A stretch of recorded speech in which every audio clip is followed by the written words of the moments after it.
Hello, you're about to meet Talbert Gray.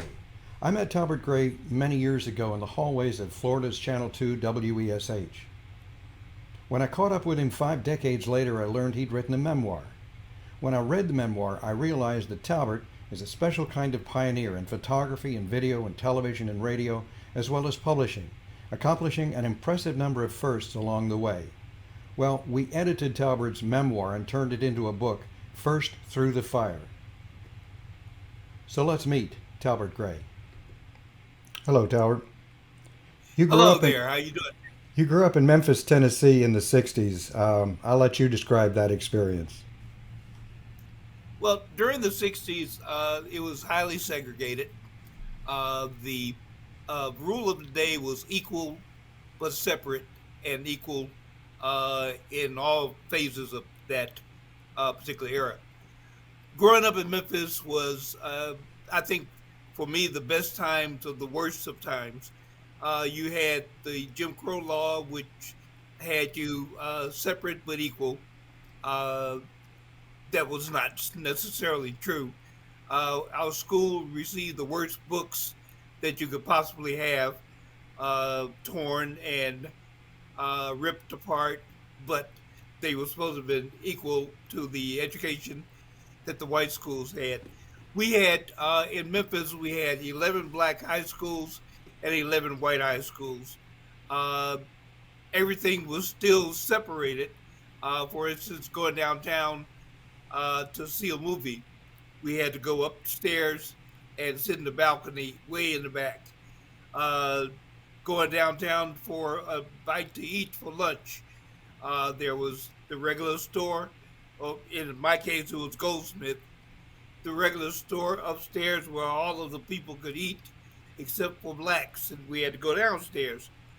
But still, the education that I received, being separate but equal, outweighed the bad parts about growing up in the South. You got your start in photography in the military, is that right? Yeah, I was a member of the 1365th Photographic Squadron. My job was a combat documentary photographer. Through that job description, I had a chance or an opportunity to travel around the world at least once. And we took a lot of pictures of air to ground missiles being shot. Um, we I flew in every plane necessary for the military to conduct all the business that it had, everywhere from helicopters to fighter jets. So the military was good to me. Then you came back and you wound up at Channel 2 and you became the first black television news reporter in Florida. Kind of set the stage for how that came about. When I first got out of the service, I went to Memphis looking for a position. I showed all of my tapes, my writings, and everything else to the owner or the president of Coles Communications out of Memphis. I did not know that Coles Communications was also the owner of Channel 2 in Orlando. When I left Memphis and came back to Orlando and started working for Proud Film Productions, uh, the owner or general manager and vice president of Coast Communications, which was Channel 2, called me and asked me if, in fact, I would come and have lunch with him. I did. And at that luncheon, he asked me if, in fact, I would like working with them. That was a dream come true to me. And I followed up with uh, interviews by his manager, his station manager, and his news director. Uh, I started there doing production first and doing commercials for many of the clients that Channel 2 had. But then news director Dave Walker asked me to become a part of the news team. So I did. And the everything started happening at that point in time. That news director sent you on an assignment to the sheriff's office. How did that turn out? when I first moved in to Orange County news department newsroom, the all of everybody in the news department or newsroom got up and left, and my partner was hurt more than I was because he was a part of the news feeling of the city for a long time. The next time I went in, Sheriff Dave Starr came in and questioned my why I was there, and questioned my authority to be there. Uh, he kicked me out. Uh, I did not go back to Orange County for quite a while. I would go in every all my meetings would be in Orlando City Hall.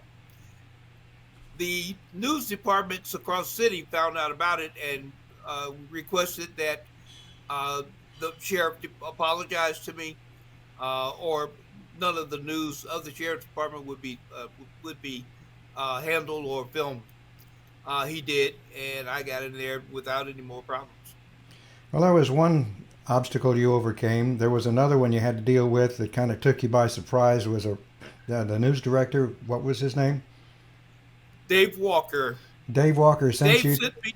Dave kind of Yep. sent you into the woods in Leesburg to do an interview. I went to. I had a night interview with in the woods of Lake County. Uh, the roads were dark, and I got to saw a light and got went to that light, and on the grounds were armed guards. After the interview, or after the sight of seeing armed guards there in civilian clothes, uh, kind of shook me up a little bit. But I went on in and saw another light, which was a tent. At that light, there were armed guards again, and they questioned who I was, and I told them who I was with Channel 2 News, and they allowed me to go in at the same time. Well, setting up my equipment, this well-dressed gentleman came in and asked who I was, and I told him who I was. Told him all, told him all about the questions I was asking, and he said, "Okay." Well, I didn't know who it was still. He introduced himself on camera as Robert Shelton, the Grand Wizard of the Klan, uh, not a branch of the Ku Klux Klan. We did the interview. The guys were sitting behind me, and they had guns. And when the interview was finished, Robert Shelton got up and walked out. I got my equipment, put it all in the car, and sped out of Lake County. Uh, Nobody stopped me. The sheriff department did not see me speeding through the city, and got home. When I got back to our office, everybody was laughing. It was funny. It was not funny to me. Another unfunny situation after you left Channel 2 happened when you went to the grand old town of Kissimmee. Let's live that adventure. The job was paid for by the Kissimmee Chamber of Commerce.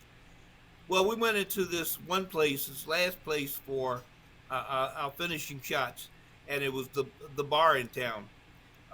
Beautiful bar. It had a long bar and plenty of stools beside the bar. One of the shots that I took was the the people drinking the beer, and the beer coming down right in front of the cameras as my staff pulled me down the line on the bar. I shot from the chandeliers, shot through. This is great Hollywood stuff.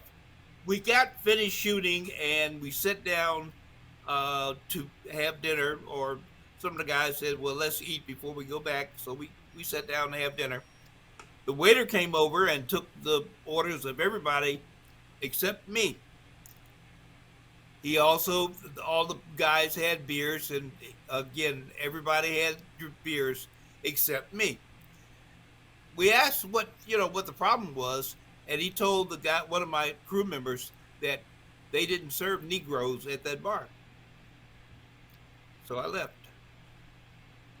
Well, that was an interesting adventure, but from there you left television and straight into radio. And what was your position in radio? I was station manager at WORL. I had presented a proposal to the owner of the station, Emil Corona, and he passed me around to Rick Namey, his vice president, and Lee Arnold, his vice president. Uh, we waited a couple of weeks and they called me back.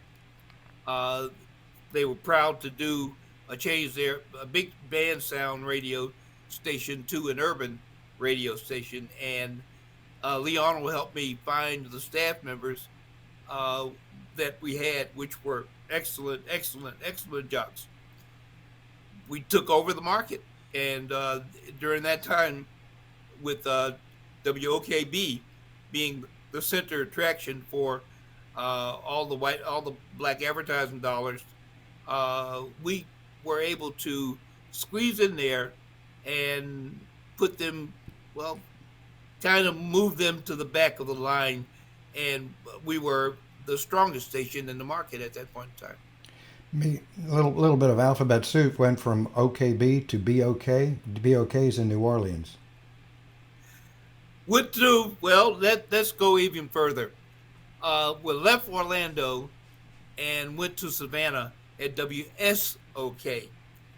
Then I got a job offer at WBOK in New Orleans, and that was a thrill and a treat at that point in time. BOK was the well, it was one of five black stations in the market, but we had, and that was during the time that people were switching over to FM. They had not gotten there yet, so we were had a chance to be very strong in the market. Um, I left BOK and in New Orleans. By the way, I became the first black general manager in the state of Louisiana at that time. Left BOK and went up to WILD in Boston. Well, let me see. We've gone from television to radio to video production. What's left after that? Maybe publishing? I published, I had an opportunity to publish a newspaper, the Weekly Observer. At that one time, we were there to, and I think I started publishing that paper because there were no outlets that would give black entrepreneurs or black business people or black professionals a platform in which they could be congratulated for the good works that they were doing in Central Florida. Uh, I left there. Uh, well, I left the Weekly Observer to go into radio, and from there I came back to Orlando and started publishing BA magazine again for the purpose of highlighting the good works of blacks in the community. And we were award-winning publication. You had an association with back into photography again. You did something for the Navy, the ROTC, kind of an historic event there. I it When the Navy took over Orlando Naval Training Center, I had an opportunity to and the honor of being the first black uh, to watch them with pass and review. Pass and review is when the graduating class were to march uh, uh, and leave the base at that point in time. Uh, I had an honor. It was a chance to the Weekly Observer to be a part of that great ceremony. At the end of when the base was closing, I had the honor of being the last black to look at a passing review for the closing of the base. So I was the first and the and the last to review the troops as they were going off to their different bases. There's a lot more in the book, and we won't give away anything. But there was a time when you bought a radio station for $4 and several other adventures. But I found a radio station that was in deep trouble, and what I did was when the Mesbic came to me and said that they were helping me or would help me buy the station.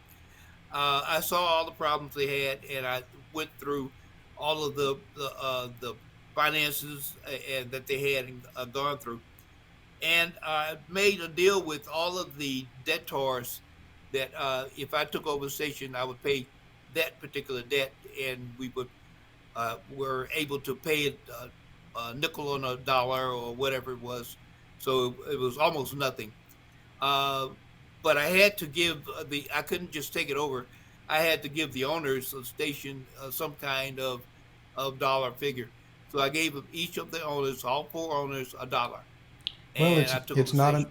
a it's not a legal sale until something of value it changes hands. You can't just That's exactly right. Exactly right. that's what makes it legal. Talbert, I appreciate it very much coming and visiting with us, and I'm very grateful also that you've allowed me to edit your memoir into an inspiring book, First Through the Fire, which catalogs his impressive firsts and challenges, which serve as an example to what can be achieved by anyone who is willing to accept the challenge, even if you are the first through the fire. And you can order your copy now at Amazon.com and other booksellers. Thanks once again, Talbert.